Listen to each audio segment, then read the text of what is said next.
It's another amazing week of new indie game releases with an absolutely killer top 5 if I do say so myself, so let's begin with Wardrum, a very unique turn-based rhythm roguelite where you lead a war band across a harsh fantasy world. It has turn-based tactics combat on the grid, but weaves in rhythm game elements, executing your abilities in time with the beat to land critical hits and amplified effects. Each warrior type, from assassin to summoner to warlock, has abilities with their own beat patterns to learn, with debuffs and abilities which move enemies around, factoring into the strategy as well, having meta progression elements to get progressively stronger from run to run, and has an absolutely wonderful art style. Last seen in my spring showcase and my video on tower defense games, Ash and Adam's Existential Threats is out this week, a mini action city builder set in a post-apocalyptic world where you pilot a tank, using it to gather materials, construct a settlement, and rescue survivors from the waste, while also directly taking part in combat. Every building you place and how you position it determines their effectiveness against the waves of enemies, where I do love the art and animations as well. This video is brought to you by King's Well, a roguelite poker deck builder where the punishment for gamblers in this world is harsh as you get thrown into the titular location, which is a massive industrial prison, and have to fight your way out. Survive combat encounters against a variety of enemies where, interestingly, you are feeding cards into slots to activate offensive and defensive abilities, but the remaining cards in your hand then have various effects depending on what poker hand they form. Since pairs can heal, 3 of a kind amplifies damage output, and so on. As such, it's like reverse poker since you are eliminating cards and triggering bonuses based on what's left over, giving it a different feel as compared to other poker games. It also has 4 unique playable characters specializing in different strategies, as well as roguelite progression and weapon upgrades during a run, all with a cool looking, dark steampunk atmosphere, so if interested, try their new demo which launches today and wishlist the game. Everything is Crab is an animal evolution action roguelite built around the fact/meme that every organism eventually evolves into a crab. Pick from over 125 evolutions and specializations each run, combining abilities from different animals to build your creature, each changing how you play and what you look like. The living ecosystem has other animals doing their own thing around you, hunting, fleeing, and competing for the same resources, so it's less of a level-based kind of structure and more open world as you explore. Builds can lean towards trickster, predator, nomad, or pack leader depending on which evolutions you choose, with plenty of replayability depending on how you mix and match, so think Spore, but as a modern roguelite, and you get the idea. Mixtape comes to us from the developer of The Artful Escape, so visuals, music, and mood are their specialty, with this also being published by Annapurna and fits in very well with their vibe and catalogue. This is a narrative adventure game about the last night 3 friends spend together before going their separate ways, and the stop-motion style animation gives it an immediately distinctive look. A curated music playlist pulls the trio into dreamlike recreations of their shared memories, with each playing out as a different minigame, from skateboarding to photography to fireworks launched from the backseat of a car, all set to a licensed music soundtrack that evokes nostalgia. Each vignette has their own control scheme and vibe, so the game keeps shifting, with the emotional thread of the friendships tying everything together and looks like it will tug on your heartstrings. Love indie games? Sign up to my newsletter to get a weekly dose of what's hot, along with some news and of course, weekly game giveaways, so if interested, link is in the description below. Will Follow the Light is a first-person story-driven adventure set in the harsh northern latitudes where you play as Will, a lighthouse keeper who sets sail in search of his missing son after a disaster strikes his hometown. The journey takes you across open water on a sailing yacht, with puzzles and environmental challenges woven into the journey that reflects the emotional weight of what Will is carrying. Grey water, cold skies, and isolated coastlines set a mood of their own, and the game leans into atmosphere rather than action, focusing on the relationship between father and son and the personal stakes of the search. Other games begin with Dread Neighbor, a first-person psychological horror game which has gone viral on social media, in which you play as a young woman who just moved into an unusually cheap apartment only to find that things are not as they seem.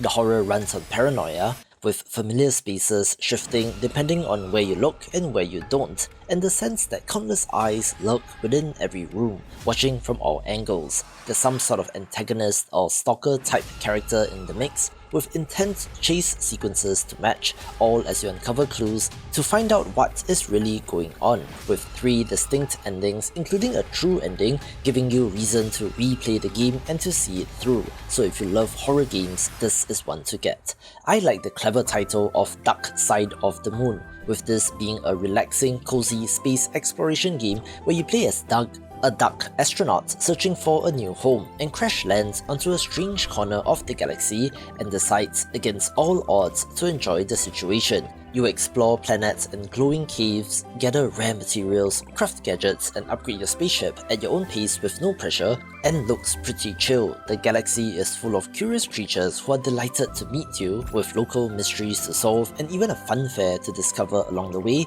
along with spaceship customization to make it more homely. So if you want a relaxing title, this is the one to get. The next incremental title of interest is Forage Wizard, a click and craft idle game about ascending from humble woodland forager to an all-powerful wizard. Built around a branching skill tree that changes how you play as you unlock new options. You collect resources from the surrounding area, refine them into magical ingredients, and use those to construct automated machines that gradually take over production. Farming crops and fighting woodland creatures feeds into the same loop, with each node you unlock in the skill tree opening up even more options. So again, for the numbers go up fans like me, this looks to be of interest. Froggy Hates Snow is a survival action roguelite where you play as a frog who hates snow, and the goal each run is to dig through a freezing snowy desert, gather enough warmth and resources to survive, and find the escape door or defeat the boss waiting at the end of the map. You start from the safety of home, venture out into the cold, dig through the snow with whatever tools you have found, such as shovels, flamethrowers or explosives, and carry your haul back to base before the temperature or enemies get to you. Each map has its own boss and its own set of traps and hazards, so the runs should be varied enough to keep the gameplay loop interesting and is something different in the space. Gangs of Asia is a hybrid skill-based 1v1 kung fu combat and real-time strategy game, putting you in charge of a gang vying to dominate rivals by seizing buildings, summoning fighters, and deploying special attacks at the right moment. Units range from sumo wrestlers and ninjas to kung fu masters, and the 4 gang leaders each bring distinct mechanics and abilities to make them unique. This will also have split screen support, online PvP, and free-for-all modes, giving it flexibility depending on how you want to play, with the 1v1 aspect resembling a simplified fighting game looking quite unique, even if I'm not the biggest fan of the pixel art here.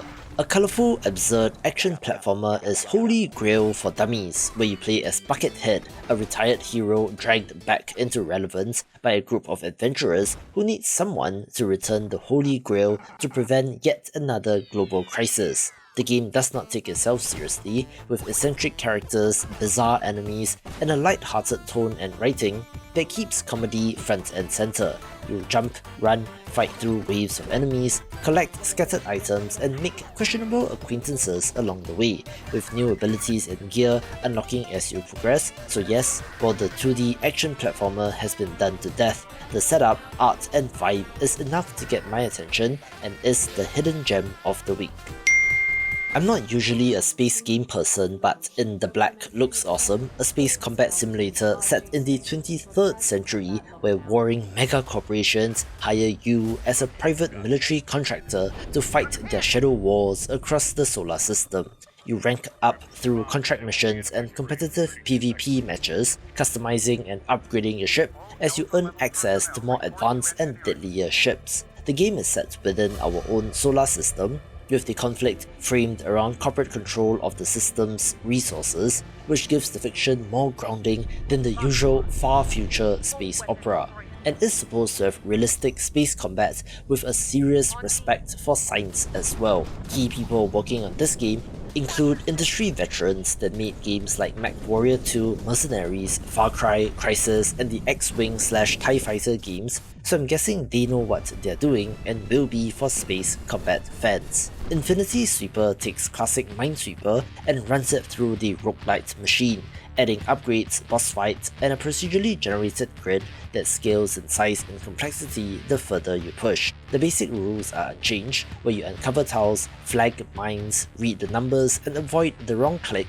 but new hazards and rewards layer on top, demanding both logic as well as focus and intensity, since there are boss encounters which are timed challenges. Upgrade your toolkit between rounds, purchasing from shops, upgrading tiles, banking powerful single-use cards for when the time is right, and even unlock permanent upgrades. So yes, all the elements of a modern roguelite, so I'm interested to see how this works with Minesweeper as a concept. I like the cleverly named Prime Monster as well, as someone who lives in a country with a Westminster system, where this is a card-based political roguelike about surviving as the head of a parliament of literal monsters. You fight for votes through bullying, blackmail, and grievous bodily harm, with cards driving every decision from weathering scandals to forcing through legislation like decriminalizing arson or passing same-sex marriages. The tension between managing your own monstrous party and outmaneuvering the opposition gives it a real structure and pace, and the variety of cards and lore combinations sound deep enough to support multiple playthroughs, with this kind of strategy roguelite being atypical as well, which definitely makes this of interest. Another weird roguelite is Sticker Ball, in which you're playing pool, with the sticker system being the most interesting part. You fire balls at dice to earn points, collecting stickers along the way that each carry their own interaction properties, with the possible combinations getting stranger as you go along. For example, spiders build webs, poop attracts flies, spider webs catches the flies, and the points multiply in insane ways, with over 100 unique stickers, 36 types of enemies, a bizarro art style that looks like pure mayhem, and again, triggers that numbers go up parts of my brain and looks interesting to wrap your head around. TetherGeist is a precision platformer centered around a tether mechanic where you guide me and her axolotl spirit Bao on a coming-of-age pilgrimage. Unlike other shamans who travel freely using astral projection, Mei's spirit is bound to her body by a physical tether, so the journey must be made the hard way. 7 distinct spirit modes unlock as you go along, which changes how Bao interacts with the environment, opening up new routes and approaches as you go further. There's no combat, no power-ups, and no skill trees, just platforming and the challenge of mastering the movement in full. Frequent checkpoints should keep frustration manageable, while also challenging you with mastering the mechanics, with room for speed running of course, but if you love games like Celeste, this might be worth a look. I don't know how indie this is, since the Awakener battle tendency comes to us from a Chinese developer without much public information available, but anyway, this is an action RPG that blends Dynasty Warriors style swarms of enemies with a Diablo-inspired loot system and could be interesting. Cut through hordes of enemies while building up your character through a deep system of affixes and talents, ramping up in power as you take on even more challenging encounters. The developers wanted to make a solid action RPG that is not a live service game without daily logins, pay to win, or any other exploitative tricks that modern free-to-play games use, estimating the campaign to be about 20 to 50 hours. That is all killer, no filler, with their previous title, The Awakener Forgotten Oath, from 2023, being a decent third-person action roguelite, so maybe this will do better for them. Wax Heads is a cozy punk narrative sim set in a struggling record store where your job is to help an eclectic parade of customers find the records they are looking for, debate music with your colleagues, and slowly uncover the deeper stories of the shop and everyone connected to it. Over 80 hand-drawn albums fill the crate, each belonging to a fictional band with their own histories, lore, and fan communities, which you explore through written notes and customer conversation. It also has an original soundtrack spanning multiple genres, pretty apt for this kind of game. So while vinyls are not my thing, if you are into them, perhaps give this a look. This one's for indie game developers. The free indie game marketing resources are ready, so sign up via the link in the description below to get it in your mailbox. Forever is an online multiplayer action RPG set in a vast open world from developer Shiro Games, who have really gone from strength to strength, since I still remember their early games like Evoland and Northgard, with this looking to be their most ambitious title to date. You are not a foretold hero or chosen one, but rather just one traveller among many, and the world changes due to your presence and actions rather than having you at its centre. The movement is fluid, with climbing, gliding, world traversal and underwater exploration all available from the start, and the class system offers multiple combinations of skills and attributes to build your own personal character.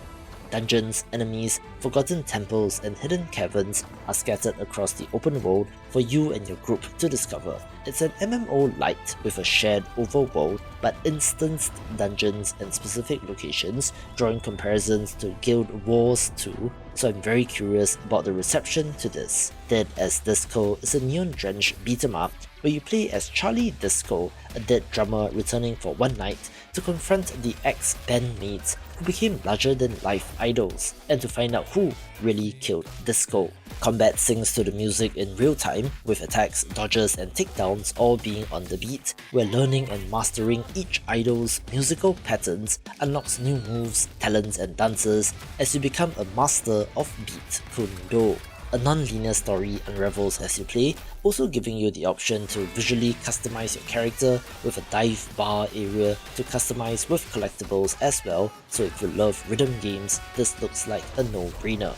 It has been a while since the release of Hunt Down, a pixel art run-and-gun platformer from 2021, and the developers are back with Hunt Down Overtime, a prequel to the original and is now a roguelite. You play as John Sawyer, who you might remember from the original game, but this is before he became a legend, running and gunning his way through neon city streets and desolate wastelands, hunting down criminal gangs, with a vibe inspired by 80s VHS era action films. Most interestingly, when you fail during a run, Sawyer gets dragged back to the operating table and rebuilt with cybernetic upgrades, making the defeats part of the progression rather than mere setbacks, telling the tale of how this man became a cyborg, conveniently explaining the roguelite structure, which I do appreciate. Permanent upgrades carry over between runs, which is in addition to firearms, melee weapons and tactical gear, still retaining their signature gorgeous pixel art, so I cannot wait to play.